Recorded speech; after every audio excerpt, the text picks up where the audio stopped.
Shabbat Shalom. This week we are reading in the Torah Parashat Shmini.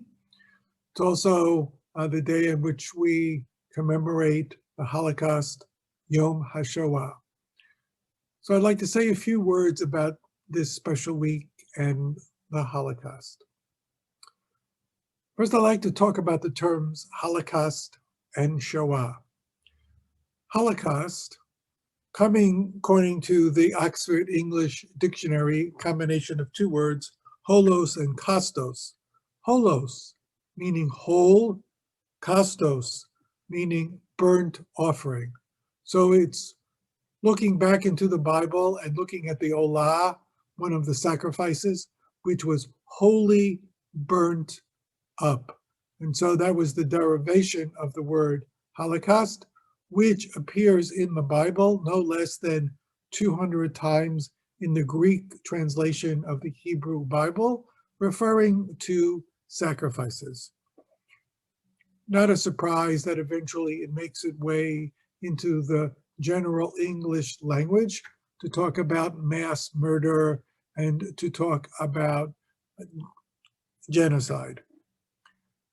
In talking about the death of 6 million Jews during World War II, Holocaust becomes an appropriate name and association because of the burnt aspect, because not only were the Jews killed and not only were the Jews murdered, but they were also cremated. And so there is the connotation of the smell of the burnt offering, the smell of those bodies. And so there is a visceral, strong feeling of connection to the word Holocaust. In addition, we Jews also use the word Shoah. The day is called Yom HaShoah. Shoah is the Hebrew word for devastation, for destruction, for ruin. So it doesn't come from the Greek, it doesn't come from the Latin, it comes from the Hebrew. So it has some other connotations for us. It has the connotation of the Jewishness of it. Holocaust could refer to the Armenian Holocaust or other Holocausts, and it sometimes evokes comparisons. When we say Shoah, we know we were referring to the death of European Jewry. It emphasizes the Jewishness of the sad event. Also, when we talk about Shoah, it emphasizes the human as opposed to the divine.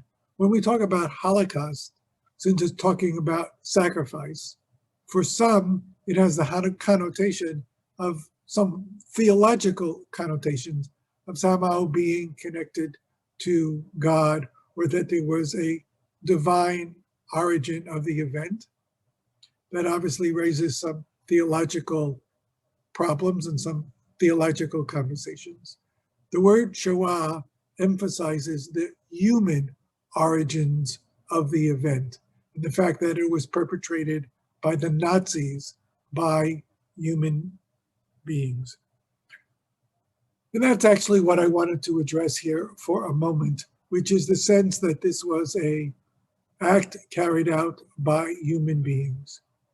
And not only did the Nazis murder Jews, they also tried to eliminate their sense of identity, decide to destroy their sense of Jewishness. It involved degradation and humiliation. And how did they do that?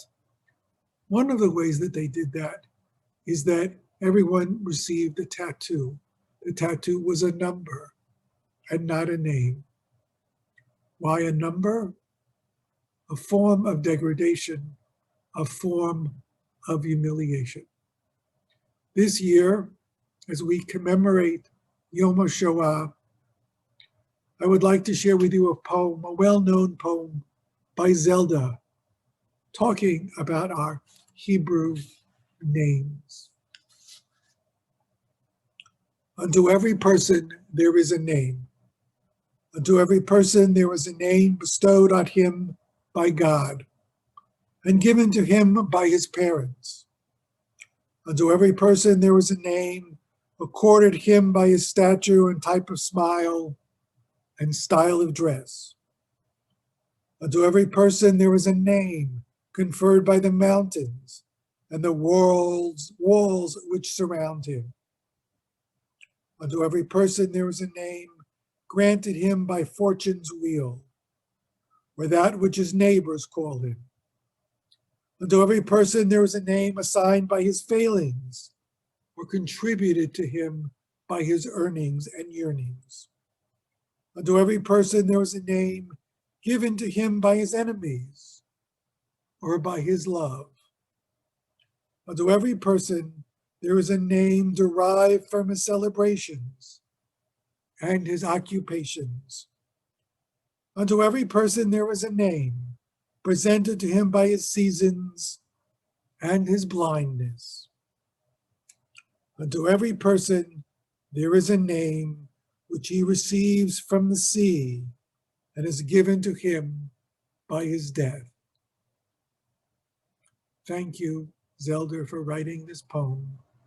May we today at this moment remember the names and all of the individuals that died and were killed during the Holocaust.